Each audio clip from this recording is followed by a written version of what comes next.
She slammed the divorce papers on the table like she was closing a business deal, not dissolving a 15-year marriage. Sign these and leave. I want you out by tonight, she said, her voice flat, her tone rehearsed like she'd been practicing it in front of a mirror. The man standing beside her didn't say a word. Early 20s, smug expression, sleeves straining against his too-tight shirt. His eyes scanned the room like he belonged there. And beside her, clinging to her leg, stood a child, 4 years old, confused, too young to understand the weight of betrayal, and not mine. I didn't look at the documents. I looked at her. I'd built my life, 15 years of it, around those eyes, and now she couldn't even meet mine. I'm not going anywhere, I said quietly. She didn't blink. Then we'll make it legal. My lawyer's waiting. That's when Emma stepped into the room. Our daughter, 17, calm, too calm for a girl watching the world she knew unravel. She held an envelope in her hand. Thick, heavy, handwritten. Mom, she said, her voice steady, you really don't know. My wife turned, irritated. Emma, stay out of this. Emma handed her the envelope. Read it. She frowned, tore it open with annoyed fingers, and began scanning the pages. Her lips parted slightly. A shift, something fragile, in her posture cracked. The boyfriend leaned over her shoulder. His face turned white. What the hell is this? He whispered. Her hands trembled. She looked up at me, eyes wide with disbelief. You? You knew. I said nothing. I just watched. Let them read it again. Let the truth settle like dust on glass. She'd met me when I was invisible to the world, just a man with a quiet office, a rusted-out Honda, and dreams that felt too big for my income. She saw something in me before the rest of the world ever did. She was wild where I was structured, unpredictable where I was calm.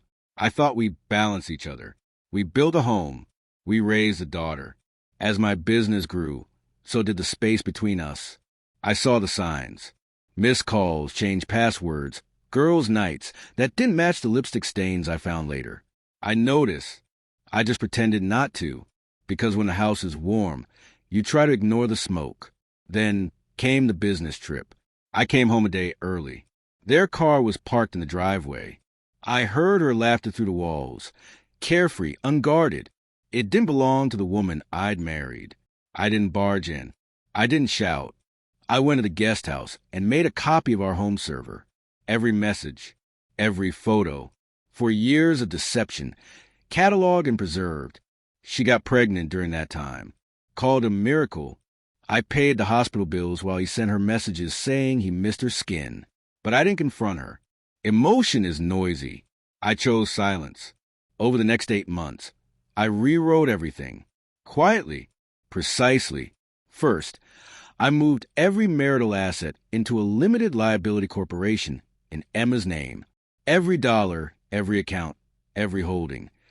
Tied into legally sound, ethically bulletproof trusts. Her name disappeared from everything. Second, I brought in a forensic accountant. Every dinner, every hotel, every gas fill-up tied to her affair was traced. Billed to joint accounts. Ground for financial fault. Adultery using marital funds. Third, I uncovered her boyfriend's real identity. 2 priors. One sealed juvenile offense. The other an assault charge negotiated down probation. I waited. Watched. Layered documentation. Legal GPS trackers. Fully admissible due to shared property. I collected everything she unknowingly gave me. And then I wrote the letter, not to her, but to Emma. Everything laid out. Dates, proof, a roadmap of betrayal, and a plan of response.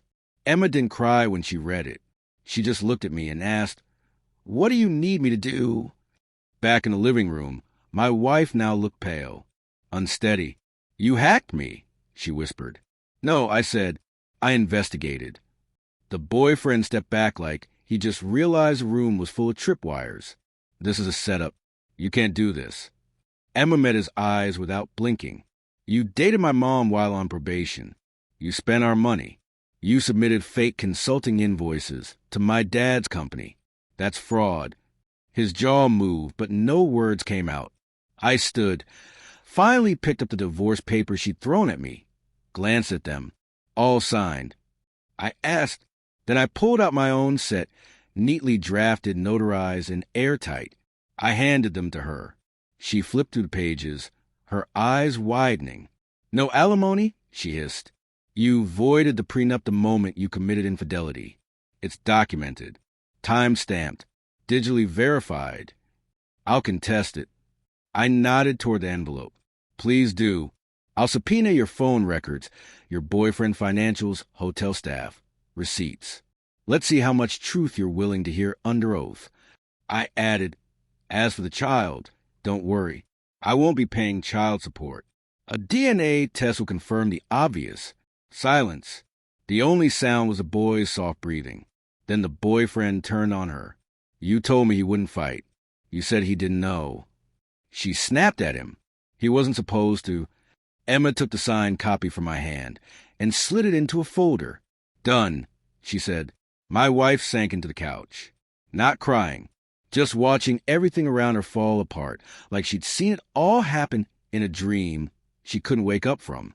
"You'll lose the house in arbitration," I said gently, "but you can keep the car and the clothes. I'm not heartless." "And him?" she whispered, motioning toward the boyfriend. I smiled just a hint. "He'll be in court by Tuesday." They stared at me like they had no idea who I was anymore. That was their mistake. They thought they were playing chess. They never realized I was aboard. That night I packed. Quietly. Emma helped. As we were leaving, she looked back one last time. "She thought she'd win," she said. "She thought you'd break." "I don't break," I replied. We got into the car. My company was untouched. My finances locked down. My daughter beside me. And behind us, the house still stood. But for her, the foundation was dust. I didn't need rage. I didn't need revenge. Just truth, collected methodically, timed with precision, and delivered like a scalpel, not a hammer. I drove away without a scratch. She stayed behind, bleeding. And the silence, that was the loudest part of all.